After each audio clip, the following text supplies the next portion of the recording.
respectivos e exercer parte de direitos vinculados a certas cidadanias. É muito comum filhos de portugueses, filhos de italianos que nasceram no país, ter o passaporte italiano ou português para viajar pela Europa com o passaporte da Comunidade Econômica Europeia, né? O passaporte da Comunidade Econômica Europeia, que é muito mais acessível você transitar pela Europa com o passaporte da Comunidade Econômica Europeia do que o passaporte brasileiro, né? Tem muito menos restrição. Então, olha que interessante. Ao nascer, o indivíduo pode ter uma, duas ou até 3 nacionalidades. Porque estou vinculado ao nascimento, ok? Muito importante. Pessoal, nacionalidade primária, de origem originária, o indivíduo ao nascer pode ter uma, 2 ou até 3 nacionalidades. Agora, seria possível o indivíduo nascer e não ter nenhuma nacionalidade? Ser uma apátrida? Então, olha que interessante, anote no seu caderninho, apenas preste atenção, se for o caso. Quando se fala em apátrida, ou heimátulos, ou raimátulos, heimátulos ou raimátulos ou apátrida é um indivíduo que não tem nenhuma nacionalidade. Então, olha que interessante. O indivíduo é de um país que adota o ius solis, territorialidade. Só quem nascesse naquele país teria aquela nacionalidade. Os pais desse indivíduo, ou esse indivíduo, né, melhor dizendo, casa com alguém, né, da mesma nacionalidade, que adota o quê? Ius solis, territorialidade. Eles viajam para um país que adota a consanguinidade. Então, perceba, do ius solis, eu vou viajar para um país que adota o ius sanguinis. E lá nasce o filho desse casal. Essa criança, aparentemente, de imediato, não tem nacionalidade. É um apátrida ou um raimátulos ou reimátulos. Significa o quê? Eu saí do ius solis e vim para um país que adota o ius sanguinis. Ao nascer, não tem nacionalidade essa criança. É um apátrida, um reimátulos ou raimátulos, sem pátria. Agora, vamos pegar o exemplo contrário? Eu saí de um país que adota o ius sanguinis, quem for meu filho vai ter a minha nacionalidade, e fui para um país que adota o quê?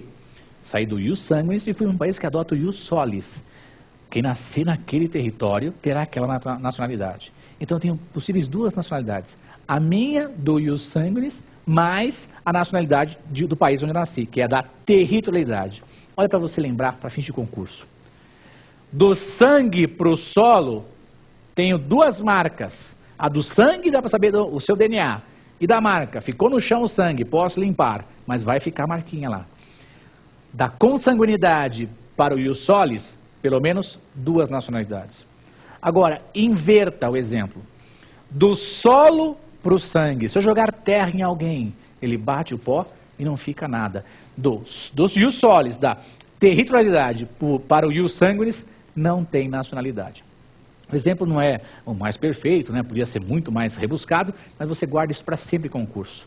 Do sangue para o solo, DNA, mais a marca no piso, 2 nacionalidades. Do solo para o sangue, tirei o pó, não ficou nenhuma marca, sem nacionalidade. Então olha que interessante, nacionalidade primária de origem originária. Ao nascer, um indivíduo pode ter uma, 2 ou nenhuma nacionalidade. Critério da nacionalidade primária, critério da consanguinidade ou ius sanguinis. Critério da territorialidade ou do ius solis, ok? Ao nascer, o indivíduo pode ter então uma, 2, 3 ou até nenhuma nacionalidade. O indivíduo ao nascer, né, pode ter uma, 2, 3 ou nenhuma nacionalidade. Ao nascer, nacionalidade primária vai dar origem ao nacional nato. Nacional nato é aquele que, ao nascer, pode ter uma, 2 nacionalidades ou até 3 nacionalidades. Nacional nato. E aquele que não tem nacionalidade é o apátrida ou o raimátulos, heimátulos, ok? Só isso? Não. Com relação ao tema nacionalidade, precisamos também enfrentar a questão da naturalização, ou processo de naturalização. Quando se fala em naturalização, o que é isso, professor? A naturalização. Primeira coisa, é um processo artificial. A naturalização envolve papéis, processo. E a naturalização, quem pode pedir a naturalização, professor? um estrangeiro pode optar por uma nacionalidade de outro país. Então a naturalização nada mais é do que um estrangeiro optar por uma outra nacionalidade. Um estrangeiro vem para o Brasil e adorou a nossa terra, o nosso povo, a vontade que nós temos de avançar, de evoluir, nossa cultura, nosso clima, e quer adquirir a nossa nacionalidade. Ele vai então ingressar com um processo de naturalização, processo artificial, papéis. O nacional naturalizado, ou seja, o brasileiro naturalizado, quem é? É um estrangeiro que optou por nossa nacionalidade. Esse nacional vai ser um brasileiro naturalizado. Guardou isso? Então é importante. Presta atenção. O brasileiro nato está vinculado ao nascimento. Ao nascer, já tem uma nacionalidade. O naturalizado é aquele que é um estrangeiro que optou por nossa nacionalidade. Muito importante para fins de concurso. Os senhores devem ler artigos 12 e 13. No artigo 12, inciso 1, eu tenho lá quem pode ser brasileiro nato. No inciso 1 do artigo 12 temos 3 alíneas, A, B e C. Nasceu no Brasil, ius solis, nasceu no Brasil, é brasileiro nato, salvo se os pais são estrangeiros e estão a serviço do seu país de origem. O pai é cônsul, embaixador, diplomata, adido militar. Então, estrangeiro, pai estrangeiro. Os pais são estrangeiros, estão a serviço do seu país de origem. Cônsul, diplomata, embaixador, adido militar. Vem para o Brasil representando o seu país de origem. Tem um filho aqui dentro, não vai ser brasileiro nato. Então, primeiro critério, artigo 12, inciso 1, alínea A. Nasceu no Brasil, é brasileiro nato. Salvo se os pais são estrangeiros e estão a serviço do seu país de origem. Alínea A. A linha B diz respeito ao quê? Aos brasileiros que vão para o exterior a serviço do Brasil. Então, brasileiro no exterior a serviço do Brasil. Nasceu a criancinha lá, brasileiro nato. É a linha B do inciso 1 do artigo 12. E agora, importante, temos lá a linha C do inciso 1 do artigo 12, que é novidade. Emenda Constitucional número 54 de 2007. Você que vai prestar concurso, prova da ordem, tem que ficar atento à Emenda Constitucional 54 de 2007. E o que diz a referida emenda? Vamos dar uma olhadinha. Importante. Nasceu, os brasileiros vão para o estrangeiro. A serviço não, estão passeando. Então, um casal de brasileiros passeando de férias no estrangeiro. Ou apenas a mãe foi para o estrangeiro a passeio, de veraneio, passeando. Então, pais brasileiros ou mãe brasileira que está no exterior a passeio, de férias, e lá tem um filho. Vai ser brasileiro nato? Será brasileiro nato se os pais fizerem o registro em uma repartição brasileira competente. Os pais fazendo o registro em uma repartição brasileira competente, nós teremos, nesse caso, um brasileiro nato.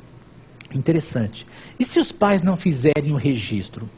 Ora, essa criança vai ter que alcançar a maioridade, vir para o Brasil, residir e optar pela nacionalidade brasileira. Não é nem um pouco lógico, mas para fins de concurso, cai a linha C do inciso 1 do artigo 12, que foi, essa linha C, foi modificada pela Emenda Constitucional número 54 de 2007. Muito importante, tome cuidado com isso. É lógico, no inciso 2 do artigo 12, nós temos o brasileiro naturalizado. Quem é o brasileiro naturalizado? É aquele estrangeiro que optou por nossa nacionalidade. No artigo 12, inciso 2, nós temos na linha A naturalização ordinária. Seria a mais comum de ocorrer. O indivíduo é de nacionalidade de países que adotam a nacionalidade, a língua portuguesa. Países de origem de língua portuguesa. Residência por 1 ano ininterrupto no Brasil, né? Idoneidade moral, pode adquirir a nacionalidade brasileira. É lógico, além do artigo 12, inciso 1, a linha A, precisa olhar a lei, o Estatuto do Estrangeiro, a lei 6.815. Além disso, na linha B do inciso 2 do artigo 12, nós temos a naturalização extraordinária. O que é isso?